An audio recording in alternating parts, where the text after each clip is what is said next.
Sam Logue here for irishboxing.com. Delighted to be joined by the Diva himself, Gary Cully, here in the Colosseum gym. Gary, you've obviously got a massive fight coming up with Miguel VAZQUEZ'S on March the 12th on the Wood Conlon undercard. This seems like a really big opportunity for you. Just first of all, talk to me about how camp is going, how your preparation is going, and just what's that feeling like when you get the shout for a fight like that on a bill like that?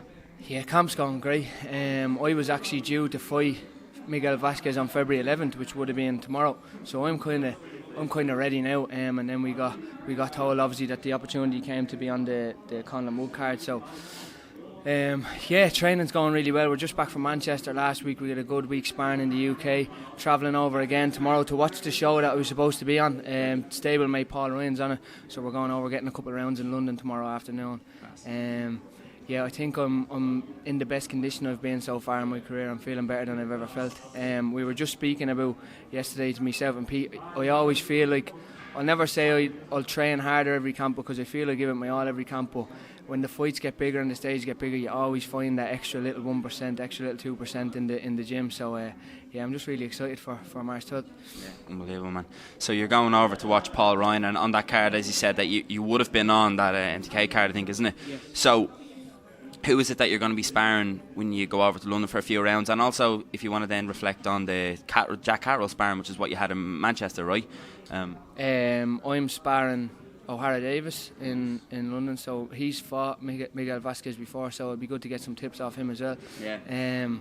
As far as Manchester, with Sean and Ty, who sparred Jack. I got a couple of rounds with different guys. I never sparred Jack. No, I sparred Jack back maybe in 2019, but I never sparred him this time around.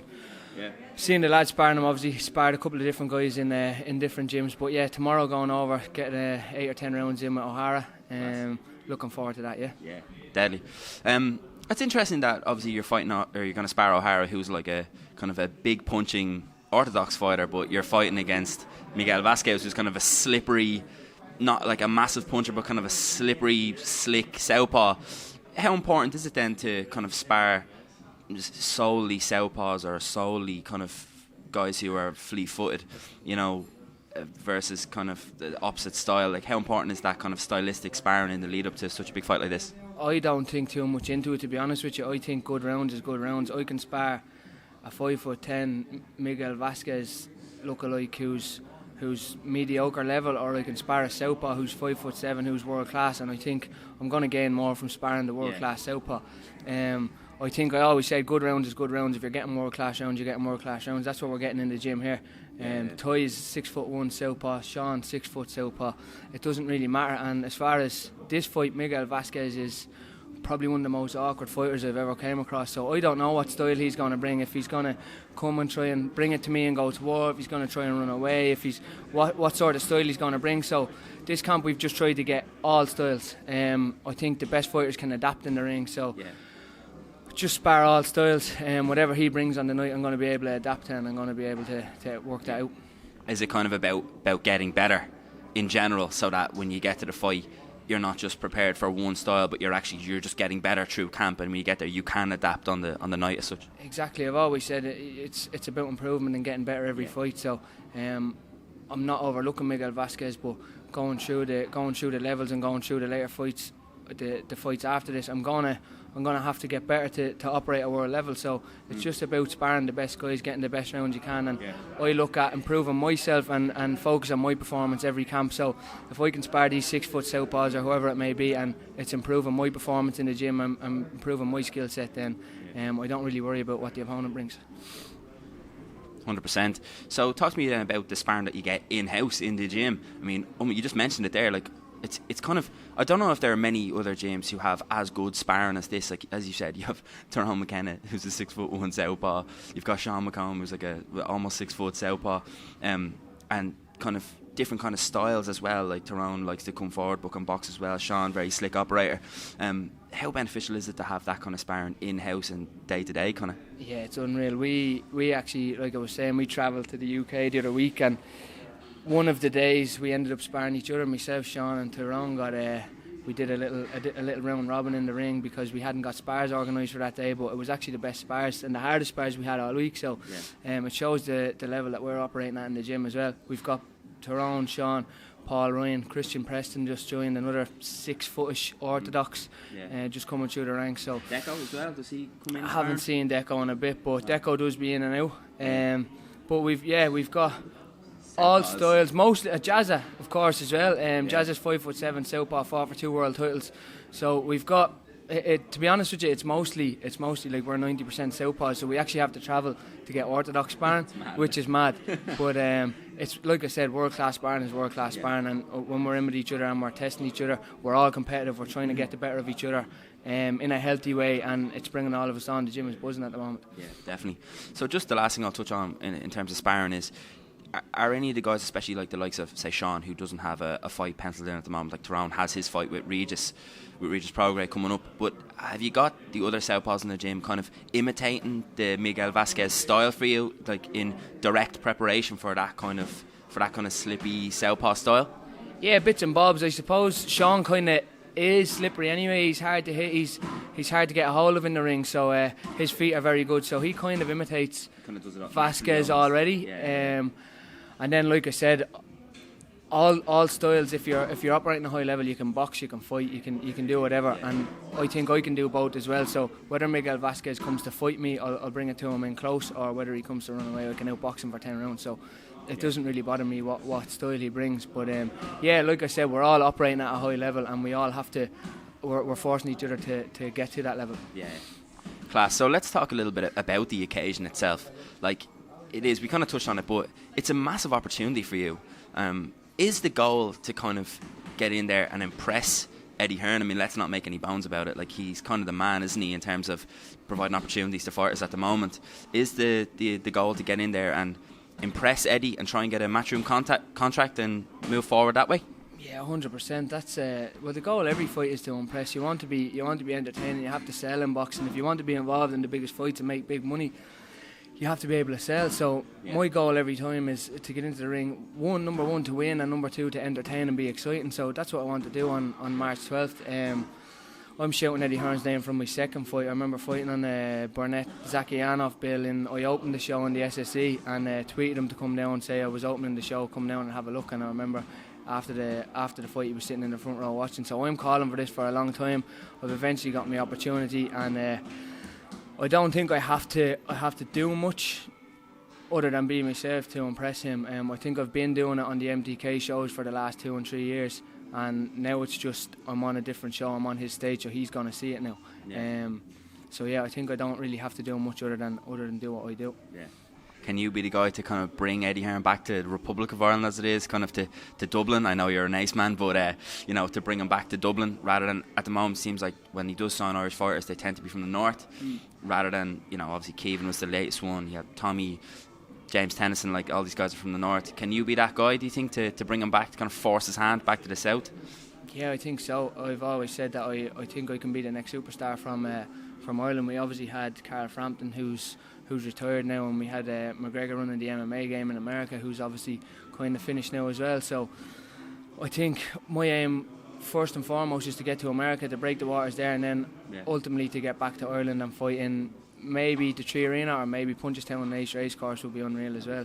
So that's the plan. But first and foremost, I want to break America. It's been a dream of mine since I've been this height. So I think Eddie's the man to do that for me as well. So like I said, get in and press on March 12th and start getting close to world title contention and getting in with the big American names. So let's talk about the fight a little bit. Obviously, we touched on like his style, VAZQUEZ'S style, how he fights, but it is a significant step up in class for you. Not to say that you're not able to operate at that level, but you haven't fought anyone of that level yet, and he's proven in his last few fights that he's still knocking around at a good level. I mean, he's had some terrible decisions. His O'Hara decision was touch and go. Ritson was, again, most people think he won the Ritson fight by actually quite a long way. So talk to me about the matchup itself and how you maybe see it going. And is there any kind of, do you think about those things, like he's had a few dodgy decisions, and does any of that stuff kind of enter your mind as you think about the fight?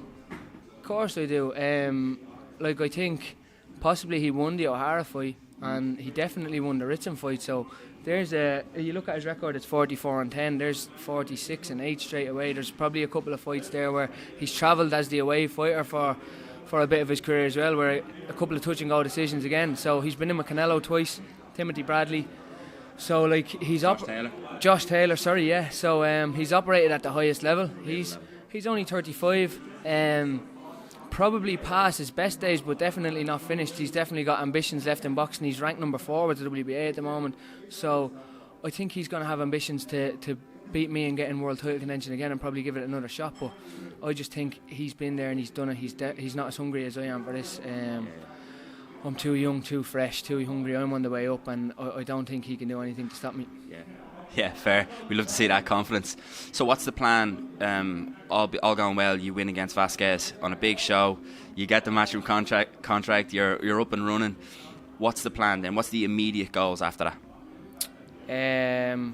Back in the gym and get hopefully up the world rankings and get maybe a world title eliminator next is the plan. In the next, if not the next fight, the fight after that for sure. So by the end of the year I want to be in a mandatory position for one of the world titles, with one of the big names, be it Devin Haney, George Kambosa, Gervonta Davis. I'd like to fight the likes of Javier Fortuna, Jojo Diaz, Maxi Hughes, all these big names that's in the lightweight division. That's the end of 2022 is where I'm going to be fighting these and be in mandatory positions to become a world champion myself. Yeah. Do you feel like you're ready now for a world title fight? Because obviously it's debatably the hardest division in boxing at the moment. Like, you've got the most amount of absolutely elite class fighters, even the ones who aren't world champions at the moment. You know, like the likes of Gervonta Davis, and there's a lot of guys knocking around that way. Even like Jorge Linares is not a champion in that weight, and he's still knocking around. Lomachenko hasn't got a belt, you know. So do you know what I mean? Yeah, so I didn't even mention him there, which is mad. So there's just so many names involved. So do you feel like you're ready to go right now against those guys, or you kind of alluded to it there? Do you think one or two more against, like, say, a fringe guy, like the likes of a Linares or the likes of even like a Maxi Hughes, and then someone like that? Is that what you want before you get that chance against those elite guys like the Devin Haneys and the Camboses of this world?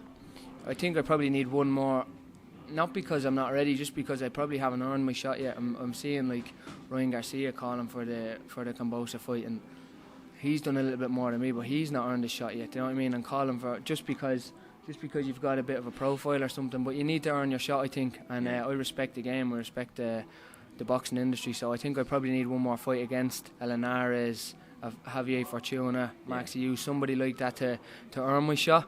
And then into the big names, the Ryan Garcias, the Gervonta Davises, obviously George Kambosa holds the belts at the minute.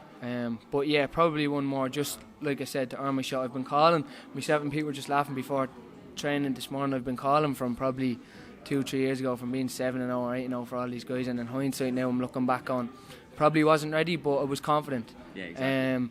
But now I feel like I am ready. I'm 26 now, just turned 26 the other week. I've been out for 6 months twice with 2 hand injuries. There's a year in my career, but that hasn't been wasted. I've been in the gym, I've been improving. That's the bits that people don't see, is where not the fights in the ring, but when I've been injured and when I've been in here grafting and improving my craft. So I feel like I'm ready now. I'm 26, I'm ready to push on, and the next 5 years are going to be very exciting for me. What's the end goal for you? Is it unified champion, undisputed champion? What is a multi-weight world champion? What are the goals? I'd love to do 3 weights, because Frampton... You're definitely big enough. Yeah, exactly. I have the frame, and Frampton's obviously done too. So I'd love to go down as the greatest fighter in Irish history. So that's been a big goal of mine, and to do that I need to do 3 weights. So I'd like to start off at lightweight. I've always said that. Go up to 140 eventually and finish at 147 and win one there as well. Like you said, I'm 6'2". I can definitely go into 147 and I think pick up one there as well. But first and foremost is establish my name in 135, win a belt there, and then we've got options then. Class. Very last thing I'll ask you about is, obviously, Tyrone McKenna, your sparring partner, your gym mate, is fighting in a very big fight in Dubai against Regis Prograis, who's debatably, if not consensually, the number 2 ranked 140 in the world. Big fight for Tyrone. Just a word on that one. I think Tyrone has everything it takes to give him serious problems and to beat him. So he's been looking on fire in the gym. Prograde can be a bit lazy. He's definitely overlooking Tyrone as well. He's been out partying since the Josh Taylor fight. He can say what he wants, but Tyrone is, like I said about myself and Vasquez, Tyrone's hungrier for this fight and hungrier for this win than he is. I think he's going to look past Tyrone and look probably towards his next one.